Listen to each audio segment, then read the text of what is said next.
Hello, good morning ulit mga ka-YouTube. Welcome back sa aking munting channel. Kung bago ka pa lang sa aking channel, huwag nyo kalimutang mag-subscribe. Pindutin nyo na rin yung namumula dyan, notification bell. For today's video ay magpapalit tayo ng timer switch 60 minutes dito sa air cleaner na to. Ito yung ano natin, pakita natin. Ito yung bago, ito yung luma. Tingnan natin kung magmamatch sila. So, start na tayo. Bago natin simulan natin video, pasok ko muna ang aking intro.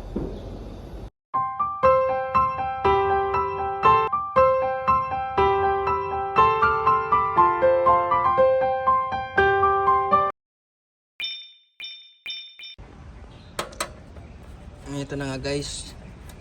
Binuksan na natin lahat yung mga bolt.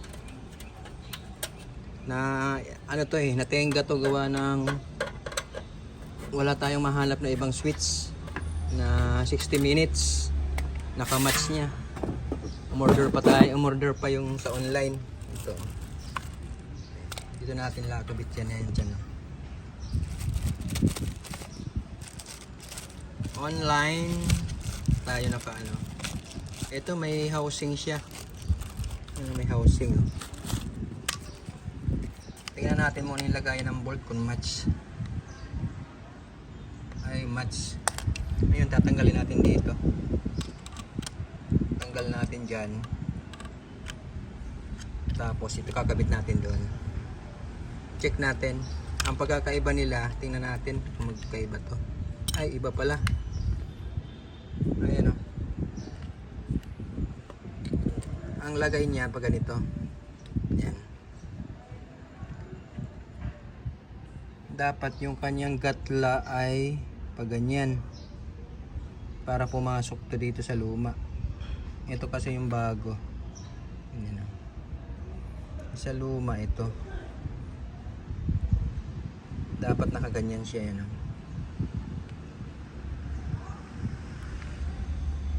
Magkaiba. Pero gagawa natin ng paraan yan. Tatanggalin na lang natin siguro to. Tapos lalagyan natin ng gatla dito para kumapit to. Mailagay natin. So, sige, proceed na tayo. Ito na nga guys, tinanggalan natin sa kanyang housing. Try natin kung papasok. Yun, sakto. Natin ang bolt.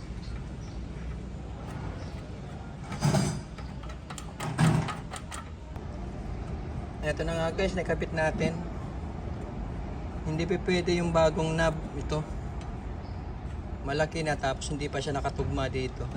Kasi nga may ano siya, may gatla yan.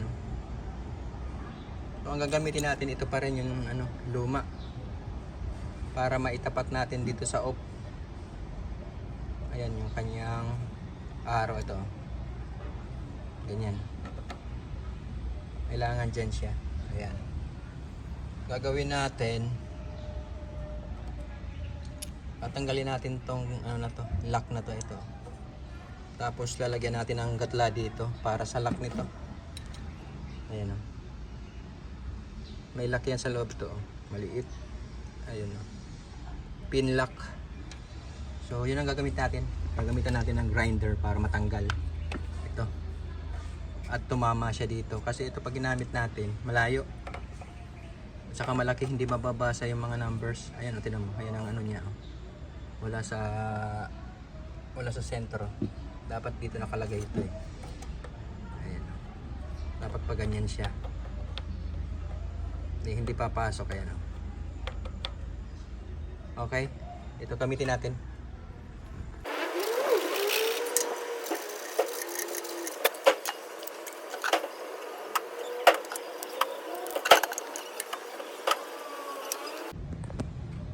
Ayun, nakikapit na natin yung mga wirings.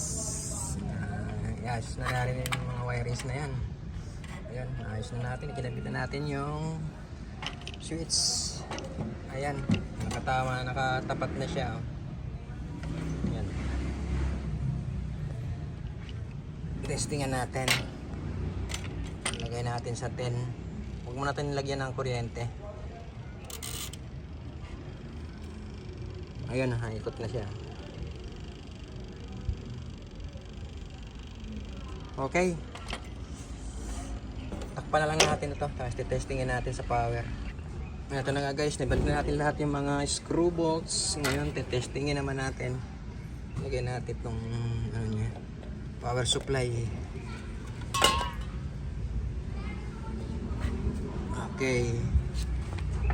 Power on.